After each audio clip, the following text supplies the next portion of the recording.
And if I were to summarize the whole sermon in a single sentence, I would say this: if you only look around you and don't look behind you, you won't see what's ahead of you. The series we're in is called Good Medicine. We're talking about the power of pain, not the problem of pain, but the power of pain to bring progress into your life.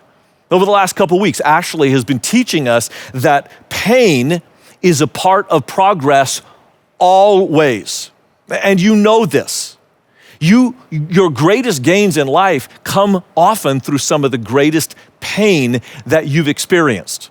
So what I want to do is lay a verse on the table. And we're just going to do a couple of laps around the verse. It comes from Romans chapter 8, verse 28. And we know that in all things, God works for the good of those who love him and who are called according to his purpose. God never wastes a pain. And if you read the next couple verses, you realize what he's talking about ultimately is your salvation. There will come a day when there is no crying, no tears, no disease, no war, no pain. We're not there yet. And our God is so good that not only will he bring out of your pain the goodness of salvation, but along the way, right here, right now, God is going to take your deepest pain and bring good out of it.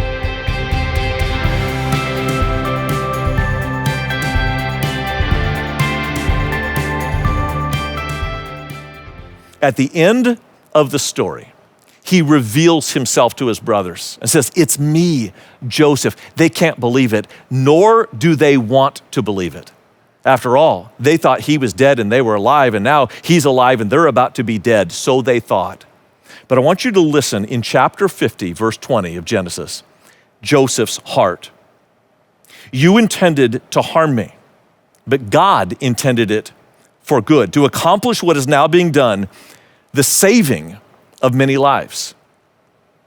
And that's what God has in store for you. I don't know what the pain is that you're feeling. Maybe it's an economic pain of a job loss. Maybe you did get the virus. Perhaps for you, the pain is a relationship. Those are always the worst kinds of pain. Whatever your pain, just know if you lay Genesis 50, verse 20, next to Romans 8, verse 28, you have a God that will never waste a pain. Your God will use the pain that you're in right now for his glory. And you know this, pain is powerful, good medicine. Pain is what ultimately gives you the greatest gains of your life. And my guess is that you are experiencing that right now, even during this COVID crisis. For me, my neighbors, I've noticed they're more compassionate than they've ever been. We are taking compassionate care of our neighbors like never before. They are checking in on each other. They are looking over the fence. They're bringing food to one another. This is good time for compassion. And not just compassion. Have you noticed that people are more grateful? Signs for first responders, for those who are in the medical community. Our gratitude is heightened because of the pain that we're experiencing. And it's not just that we are more grateful people, which we are, and that's good. We're actually more generous people. There's a couple that I know. They're newlyweds, and she's about to give birth to their first child. Neither of them had lost their job, but they got this check from the federal government. And they decided, we didn't ask for that money. We don't need that money. So obviously God gave it to us to give it away. Now, how many of you, if you were newlyweds with a child on the way, would give away a federal grant?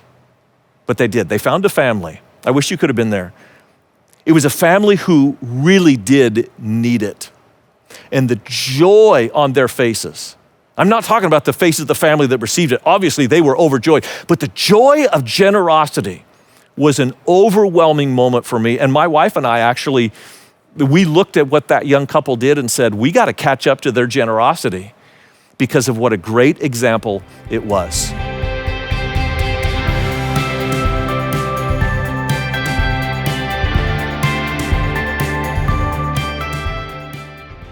The problem with pain in the present is my pain always seems random right now. I'm sure that Joseph felt his pain was random when he was sitting in the pit, when he was sitting in the prison. But if you can get past your present pain, then you can see that your pain ultimately will have a purpose. That's the first thing. Here's the second. Look past the pain that others have caused. Again, I think about where Dolly was with me. When I began to recognize how much pain she was in, when Joseph began to recognize my brothers treated me that way because of the way my father treated them. When you can look past the pain that others are putting on you right now and look at their past, their injury, then all of a sudden it's not the pain that others have put on you, but it's actually the pain that others have put on them. And you become like Christ to bear the pain that others put on you, see them for not what they're doing to you, but what was done to them. And then your pain can have a purpose. The third change of perspective is with God. We need to look not at right now what God is doing, but his past faithfulness of God. It's not hard to count. Even for Joseph, he had the dream. And the dream wasn't fulfilled in the way he thought it would be. But ultimately, God brought good out of every pain that he bore. He will do that with you as well. And I would just encourage you right now, instead of sitting in the pain and saying, well, God is absent. Where's God? I'm hurting. Where is he now? Look at where God has been.